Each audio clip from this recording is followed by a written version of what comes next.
Hello, hello, hello, Facebook family. Elevate, June 14th, 2023, episode 94. I just forgot what the topic was. It's a good thing I wrote it down. Did you put Seven it in the laws. thing? Yeah, but it's not going to show on my sides. The seven laws of teaching. Yep. So, episode, I already said it, Could you- episode 94. Okay. I didn't hear you. So, anyway, hey, everybody. Tamika, it's good to see you. So, Elevate, 2023, June 14th. Here we go. Episode 94, the seven laws of teaching. And what we'll be talking about today is really the table that supports hey, how you doing, Ann? The table that supports teaching and getting things done and the importance of teaching, the mindset behind it, the mindset of not only the teacher but the learner. um, what teaching really is, and uh, and really talk about the three dimensions of communication. One of the things that we'll be talking about today also is what there's no room for when it comes to teaching, and that's a little part that I like a lot. So there's some areas that you just don't have time for if we want to be effective in teaching, and we'll go into it in a deeper a little bit later. But that is today's topic. I want to go into the uh, the housekeeping, which is I'm Curtis Carr. I'm the founder of Elevate. My wife and I run this company, and what we do is we coach, we train, and we mentor. So basically, I always tell people we are doers. There's doers, there's deputies, and then there's the degreed. The greed is just a fancy way of saying there's some people that never led anything, but they have read a lot about it. So, and they've been to some seminars and they know a lot, but they actually weren't the lead person in it. Then you got the deputy, and maybe they were the utilized and they were in that small circle, right? And it's usually two or three people really driving things, right? So they were in that small circle, but they still weren't the person that was leading it. And then you have the doers, and the doers are the people that are leading it. So I always like to say we are doers. Hey, Stephanie, it's good to see you on. And it's always good to see you on. Mother-in-law, good to see you on. And I tell you what, I really lucked out. Really, I guess you would call it being blessed, because I got the best. Hey, Jock, what's up? Good to see you. I got the best mother-in-law on the planet, Brenda Grays, the best mother-in-law on the planet. So my mom is on. Good to see you guys on. So today we're talking about the seven laws of teaching. But before we go into that, we got the jokes. And you know what? I kind of cut it short a little bit. So basically, been in leadership for over 30 years. Shar has been a business analyst and project manager for over 10 years. She also owns her own cupcake company, which is Cupcake and a Smile, um, uh, located downtown. And basically, one day I'll read the vision again. I like to read it every once in a while, the vision of Elevate, so we can be on task and understand what we're trying to do. Thank you. You're welcome, Mother Brenda. But at the end of the day, you can either be a part of the solution, you can be a part of the problem. And what we did was, you know what? Let's start trying to impact. Let's start coaching and training. We do it for a living, so why don't we try to do it and impact our other environments that we're involved in? Hey, Karen, it's good to see you. I'm not used to seeing all three of y'all on different lines. I'm used to seeing Karen and Mother Brenda and Ann all in the same place. So it's good to see you on. So, but basically what we do is we coach and we train. So I wanted to talk about this one after the jokes, and I'm a little nervous right now just because I'm so anxious and I want to explain this and I want to say things about this and I got to calm down a little bit. But we're going to get to the jokes because I know, hey, Aunt Barbara, it's good to see you on. I know that you guys have been sitting at home waiting in anticipation. I know Shara was probably sitting home waiting in anticipation of these jokes. So we're going to share the jokes right now. So here we go. Why did the writer make so many mistakes? Oh, I like these because I didn't share these with Shar this time. So I'm going to look and see because I read facial expressions over here. I get some good ones over here. We're in the same place eating shrimp and grits. All right, they are in the same place eating shrimp and grits. Why did the writer make so mistakes, Shar? Why did the writer make so many mistakes? She had a type O personality. Alexa told us that. We got that off of Alexa, y'all. We got that off of Alexa. Anyway, I ain't gonna tell you my secret places no more. All right, number 2. I'm talking about our people here. What is the scariest plant in the forest? I didn't get that off of Alexa. What is the scariest plant in the forest? Shar? Bamboo. That's the scariest.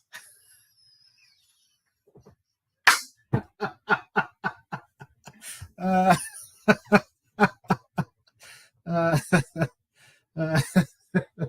I got a shake head. I don't know what's funnier, the response from her or the joke. And the last one.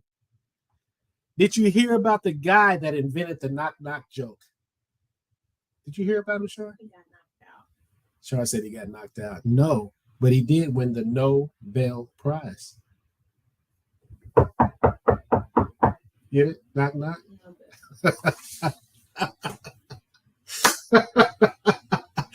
We 3 for 3 today. Look at Joseph's on too. Hey Joseph, good to see you, man. He slapped his head. What is that? I got glasses on. I still can't read the icon, but hopefully that's the guy is rooting the little icon he got on there. But anyway, so those are the jokes for today. I love these jokes. These are better than I thought when I first wrote them down. These are great jokes. Anyway, Shar, you liked those jokes, didn't you? Yep. So today it's 7:08. We're a little early, but I wanted to share one of my favorite books. I feel like Oprah now. You remember back when Oprah had her favorite books? So that's about the only thing me and Oprah got in common is this right here. The 7 Laws of Teaching. I'm trying to prevent the glare. John Milton Gregory. I don't even know how long I've had this book, but it's a life changer. It's one of the books when I point to, it's probably less than 15, 20 books that I can say they changed my life. This book changed my life. And it is really meant for train the trainer, so in Elevate, we want to train the trainer, right? That's usually what we're talking to is a group of leaders and they have to train people. So we talk about this book to help them get the right mindset when it comes to training people, right? So I was on the phone with my coach today, since we got a little time. I was telling you guys a long time ago, I got a coach. I'm in this leadership program. It's a year long. I'm in 3rd quarter, and I'm like, let's just get through this because it's starting to get a little thicker. It's starting to get a little heavy as far as the responsibilities and the tasks that I got to accomplish. But my coach was like, well, why do you talk about that, the 7 Laws of Teaching with your podcast? And I said, because I always tell my guys that you're not a boss, because that's what they look at themselves like. They look at themselves like, I'm the boss. I'm the supervisor. I'm the head man. And I always say, no, man, you're the trainer. And you got a responsibility to train and develop people. That's who you are. So then that's where the book comes in, right? We have to teach. We have to train. We have a coach. I remember there was a gentleman, and he's very popular. And I know some of y'all when I say this guy, you're gonna know who it is. Simon Sinek. He's one of the leaders in motivational speaking and really leadership training. I don't think of him as a motivational speaker. He's more of like a leadership trainer. But one of the things he said is that whose responsibility is it to grow the people up that come in broken? And he said it's the employer's job because they're already at the house. So it's the employer's job to really make this impact. So we're big on this, the 7 Laws of Teaching, and this is going to be a 3-parter. And I hope that you guys like it. But I felt like, we've been 94 episodes, and we really never talked about one of the best books that I've ever read. So I said, man, this is a great opportunity. So 7 Laws of Teaching, this is an overview, episode 94. So who is this guy? Has anybody heard of this guy? Dr. John Milton Gregory. If you haven't, no big deal. He's been dead for like 120 years. He died in 1898 or something like that. Yeah, 1898. But as anybody, because it's funny how life is. You have somebody that said, oh man, I went to school with his grandson. Dr. John Milton Gregory. Who is this guy? Well, this guy is one of the most famous educators of his time. He was the president of 2 major universities. He was the state superintendent of education, and he was the founder of a major journal on education. So this guy was the big deal. He was a big deal in his day. So one of the things I was telling my coach was about this guy. And we're on there, and what he did is he went to Google him, and he was reading some of the stuff about him. But this guy is excellent when it comes to communicating ideas. He's just very, very good. Now you got to get past the old English because it's a little, it's written back in the 1800s, but it's very, very good. I really like it. So that's who John Gregory is, Dr. John Gregory. But the reason why this is so important is because, most of us, let's say you're not a supervisor. Most of us have people under us that look up to us, or we have people that we're mentoring, even if you don't even realize it. And if this can benefit you, if you understand that everything you do, everything you say, the way you look, how you say things, you're always teaching somebody something. So it's so important that you come from the proper perspective. And this guy really laid out what teaching is all about. So what I want to talk about right now is really start off with the legs. And I want you to picture this like a table, a 3-legged table, right? With a flat surface on top, 3-legged table with a flat surface on top. And the 3 legs are going to be these 3 bullet points I want to give you. The flat surface will be the 7 laws. All right. And that's how I want you to picture this. If you can picture this in your mind. The first leg, and this is really the mindset of the learner. I got to make sure I say this right. This is really the mindset of the learner. And this is I hope you guys hear this. The mind is its own place. And in itself, it can make a heaven of hell or a hell of heaven. I'll read that again. This is the first leg of the table. So this whole 7 laws really are built on these 3 legs. The mind is its own place, and it itself can make a heaven of hell or a hell of heaven. So this is really talking about the mindset of the learner. So you can only do so much, basically, right? And what I always share with people is that as a trainer, I'm going to give you 10%. You're responsible for the other 90%. Because I believe trainers get a bad rap. Every time somebody fails, they say, who trained them? Okay. What about that other guy trained that's knocking it out the park? So I always tell people, just to cut it to the chase, I say, listen, I will give you a solid foundation. That's 10%. Solid foundation. That other 90% is going to be up to you. And that way they don't have that out, right? So I will read that again. The mind. Same with our kids too. We give them their foundation. Yeah, you give them a foundation. Char was saying it's the same with our kids. I don't know if you guys can hear it, but it's the same with our kids. The mind is its own place. And in itself, it can make a heaven of hell or a hell of heaven. It's their choice, right? So the second leg is really about the mentality or the mindset of the teacher, right? Teaching in its simplest sense is the communication of experience. That's really all it is, right? It's just the communication of experience. That's your second leg. Teaching in its simplest sense is the communication of experience. And one thing I want to add to that is that the word communication, the way it's used in here, is not in the sense of just transmitting an idea and somebody, catching the idea and then them transmitting something back. We're talking about communicating to replicate. So you're trying to replicate an experience. Training and teaching, you're trying to replicate an experience. And I don't know if you guys remember this. Some of you guys will. But back in October 13th, our crack staff looked at our history. Back on October 13th, 2021, we talked about the 3 dimensions of communication. One is relationship, right? I have a relationship with Shar. We talk. She tells me about how many cupcakes they bought, how bad her meetings were at the job. I tell her about my day, who listened, who didn't listen, who didn't care, who walked out, who did whatever, and then that's just us relationship, right? But then another a dimension of communication is training. And that's when you're trying to replicate an experience.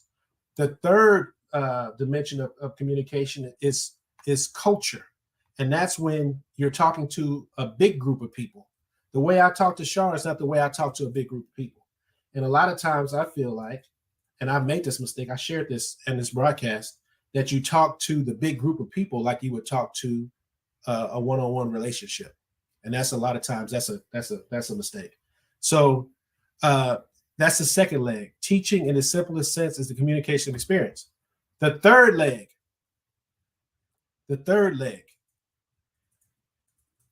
is what did I just say? Teaching in the simplest sense. Okay. This is about the mentality of I said this wrong. Number 2 is really about the mindset of a teacher. That's what you said. Okay, good. Now, number 3, it is only the unskilled teacher who prefers to hear. See, this is where I messed up at. I can't even read my own handwriting, y'all. So the number 3 is the mindset of a teacher. Number 1 is the mindset of the learner.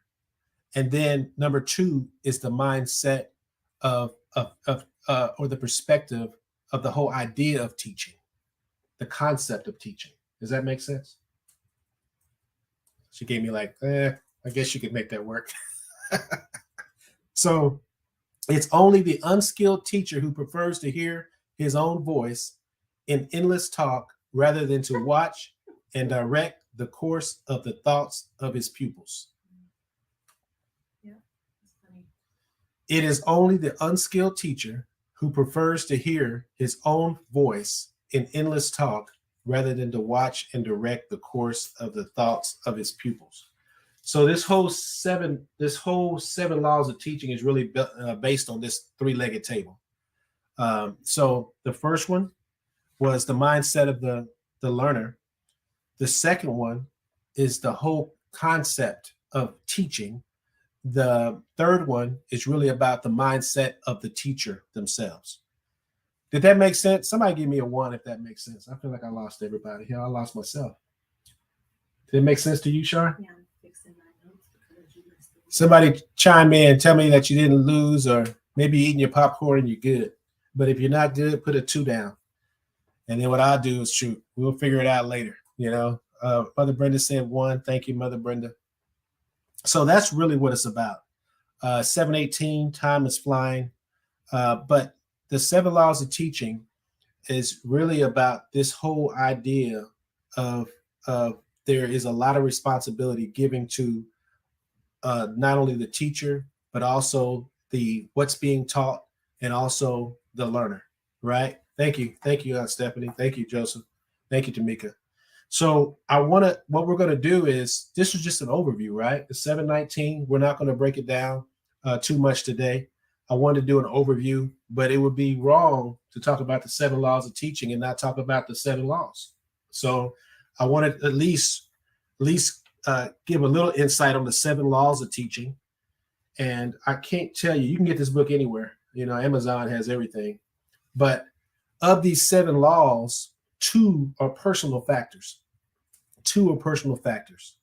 And what I mean by that, the first 2 is the law of the teacher and the law of the learner, right? The next 2 are mental factors, which is the common language and a lesson of truth that must be, or it can be an art that must be communicated. So 2 mental factors, the common language and the lesson. How's that? I know you're over there typing. Okay. And then the third part of this is there's 3 functional processes or acts. And this is that of the teacher, that of the learner, and the final process of review. So I promise you guys, give me a chance. I know it matters on how your mind works. Some of you guys, maybe you fell asleep, but it matters on how your mind works. But at the end of the day, this is so critical when you're dealing with people. So Shar typed it up for us. There are 2 personal factors, 2 mental factors, and 3 functional acts. And all you got to do is buy the book and you can get into great detail. All right. So to get into it a little bit more, the law of the teacher, the law of the learner, and then you got the common language, then you have a lesson, then you have the teacher's work, which is the what the work the teacher really has to do, and then the learner's work, right? And then we have the review to review the work to make sure they know what they're doing. Hey, Ann said, we're here. Thank you, thank you, thank you. So that's what it's all about. And what we want to do is next week go over the two personal factors and the two mental factors. And then the week after that, we'll go over the three functional acts. So let me just tell a quick story of why I'm so passionate about this. So in my experience, and I know I'm 51 years old, I'm sure if we collected all our minds right now, you guys, I mean, it would be something to see, wouldn't it? The experiences that we've had, all these people on the call, the people that might view it later on, their experience when it comes to training. But what I've seen in the most part is you have your people that don't like to train, and then you have your people that say they love to train. But when you listen to the people that say they love to train, they really just love to talk. They don't necessarily love to train, because to train, you're trying to communicate, to replicate, right? So that's why it goes back to the unskilled teacher who prefers to hear his own voice in endless talk rather than to watch and direct the course of the thoughts of his pupils. It's different. It's different when you're trying to replicate an experience. So most of the time, when you put somebody in a position to say, hey, you're the trainer, what they'll do is they'll talk a whole bunch, but they never verify the person can replicate.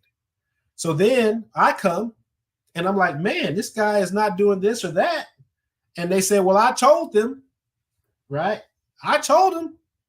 And then everybody says, did you tell him? Oh, yeah, I told him. But that ain't what we asked you to do. We asked you to replicate. We want that person to do the same thing that we taught you to do. Different mindset. And that's why I love stuff like the 5 jars. Because what they're doing is they're replicating a behavior from generation to generation to generation. And that's why they're successful. They get it. They get it, right? So, like, I have a young man, my best, and it's funny, I got to say this, my best trainer, he's not good. He just likes to talk. He's really good at talking. And you can get hooked into his conversation. I mean, you're like, man, this guy's interesting. And you'll forget what you really, because this thing goes like this, and it goes everywhere. And you forget what the whole point was, to replicate an experience. And that's what this is all about. This will be a 3-part series to stay connected. All right. So it's 7:24. I wanted to make sure that we laid down the foundation, and I don't want to go ahead of where we're going to go, because then it messes up the other two. But I wanted to make sure that we get it. There's 3 legs. It's the mindset of the teacher. It's the mindset of the learner. The third leg is the overall philosophy of teaching, right? I just 3 parts. I didn't mean to put them in order. But As the legs. The legs, yeah. So let me say it again. Well, I'm not going to say it again. But at the end of the day, there's 3 legs. And then think of this flat surface. And then on that flat surface is the 7 laws. And I wish I had people in front of me so I could see your faces, because then I'd be like, yep, I lost them. But at the end of the day, that's what it's about. And it's about how these 7 laws of teaching, what's propping them up? What's the perspective or mindset? What's the philosophy? What's propping up these 7 laws? And when you really get it, if you ever get to the point, I know I have a lot of adults on here, a lot of people that have kids. They're trying to replicate an experience. They're trying to get their child to replicate the experiences they had when they teach them certain things. It's a different mindset. It's not about just talking. So, and I hate saying that, because what I do this whole 30 minutes, I'm just talking. but that's just sharing your experiences. So we're still here. Good stuff. So at the end of the day, next week we're going to hit those first 2, and then actually we're going to hit the first 4, and then we're going to hit the next group and get them all done. The 3rd week we'll knock out the last 3. So what we're going to do today is 726. Is there any questions? My dad said great topic, but he's a teacher. My dad's a teacher by nature. That's kind of like what he likes to do. Tamika said great presentation. I would encourage you guys. I mean, I feel this burden whenever I talk about a book, because I always tell people I'm a coach. I'm not a motivational speaker. I'm a coach. I'm a guy that works better one-on-one with somebody. But at the end of the day, this book right here will change your life. It helps you see things completely different. And it really puts the responsibility at the feet of the people that should be responsible. And it's not all the trainer. It's not all the trainer, right? But the trainer does have some responsibilities, as you will well expect. So this is the book. Please go on Amazon and buy it. It's a skinny book. I want to say it's 100 and some pages. And a lot of people call these super text. And they call them super text because there's not a lot of fluff. There's just not a lot of, it gets straight to the point. So they call these super texts, because back then they wasn't worried about making you feel a certain kind of way.